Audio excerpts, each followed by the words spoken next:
Գյումրու Հանեսօղլյան 5 հասցեի շենքն է, որը 1988 թվականի երկրաշարժի հետևանքով մեծ վնասներ է կրել։ 37 տարի անց գրեթե ոչինչ չի փոխվել։ Ժաննան շենքի հնաբնակներից է։ Նրա կյանքը իր բախտակիցների նման ամենօրյա վտանգի տակ է։ Լրիվ առաստաղը լրիվ փլվել էր, մեր դեմի հարևանը բերեց, սյունը կանգնեցրեց։ Ամեն անձրևից հետո մենք վախենալով բարձրանում, վախենալով իջնում ենք ներքև։ Սալամատ շենքին որ 38 տարի հեչ բան չենես,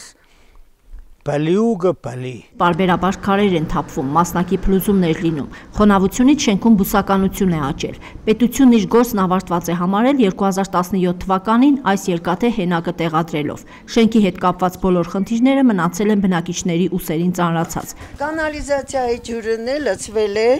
փակվել է, կանչեցինք, եկան նորմալ չմաքրեցին ու թողին գնացին։ Խնդրեմ 12 ամիս էս վիճակն է, այստեղից ջուրը սուզմակ կուտա քաշեգը շենքի տակը։ Մի ժամանակ ասեցին դուրս եկեք, ընտանուր հեշտի մեջ բաներեք, ձեր հեշտը կհասնի տուն կդանք։ Դրան էլ մենք համաձայն չենք, դուրս կանք ուր գնանք ու իշքան սպասենք, երբ պիտի հեշտերս հասնի։ Հանեսօղլյան 5 շենքը գտնվում է Գյումրու կենտրոնական այն հատվածում, որը պատմաճարտարապետական արգելոց է համարվում։ 88-ի երկրաշարժից հետո որպես վթարային այն ընդգրկվեց ամրացվող շենքերի ցանկում։ Բայց այդպես էլ չամրացվեց, փոխարենը տարիներ հետո այն դուրս բերվեց վթարային շենքերի ցանկից։ Մենք ենք հայտնաբերել, որ Հանեսօղլյան 5 շենքն այլևս Շիրակի մարզի վթարային շենքերի ցանկում չէ, իսկ այդ ցանկը կազմվել էր 19 տարի առաջ։ Մեր բարձրաձայնումից հետո շենքի մասին վերին ատյաններում հիշեցին ու այն 2 ամիս առաջ ընդգրկվեց Գյումրու առավել վթարային 92 շենքերի ցանկում։ Այն ամենաբարձր աստիճանի վթարայնություն ունեցող շենքերի առաջին հնգյակում է։ Վերջին անգամ 2014 թվականին է շենքի վնասվածության մասին մասնագիտական եզրակացություն տրվել, որի համաձայն Հանեսօղլյան 5-ը գնահատվել է 4-րդ աստիճանի վթարայնության եւ ենթակա է քանդման։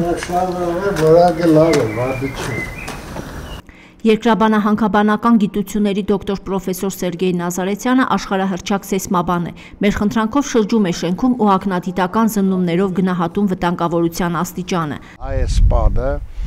համ պոկվել է շենքից, համ թեքվել է, համ էլ հնարավորություն է, կարող է թույլ ցնցումներից այս մասը լրիվ փլուզվի,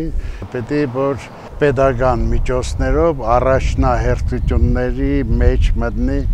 այս շենքը։ Գյումրիում վերջին անգամ 2003 թվականին է վթարային շենք ամրացվել։ 22 տարի շարունակ պետական բյուջեից վթարայինների ամրացման կամ վնասազերծման համար գումար չի հատկացվել։ Հանեսօղլյան 5 շենքի բնակիչների 2019 թվականին վարչապետին ուղղված գրությանն ի պատասխան կառավարությունից հայտնել են, որ շենքի ամրացման համար գումարներ չկան։ 6 տարի անց նույնը հաստատեց նաև Շիրակի մարզպետարանի քաղաքաշինության վարչության պետի պաշտականությունները կատարող Էմիլ Պետրոսյանը։ Մեկ ամիս ու կես առաջ, եթե չեմ սխալվում, մենք համապատասխան տեղեկատվությունը Հանեսօղլյան 5-ի մասով հատկապես, նաև դրանց այդ ցուցակի մեջ մտնում էր այլ բազմաբնակարան շենքեր, ներկայացրել ենք տարածքային նախարարություն նախարարական կոմիտեի նիստում քննարկելու համար։ Այս տարի չունենք ծրագիր, պաշտոնական գրությունների համաձայն ֆինանսական միջոցներ չլինելու պատճառով ընթացք չի տրվում։ Ըստ Շիրակի մարզպետարանի պաշտոնյայի բնակիչների տարհանում կազմակերպելու համար նույնպես պետական ծրագիր է պետք, ինչը եւս չկա։ Այս շենքի ամրացման խոստումներ շատ են եղել, իսկ գումար այդպես էլ չհատկացվեց։ Իշխանությունն ու կառավարությունը ձեռքի լվացել է։ Մենք ենք սպասողը, շենքը ես չգիտեմ, կարող է սպասել, կարող է չսպասել։ Կարինե Կազարովա, Համբարձում Պապոյան, Ռեգիոնս TV, Գյումրի։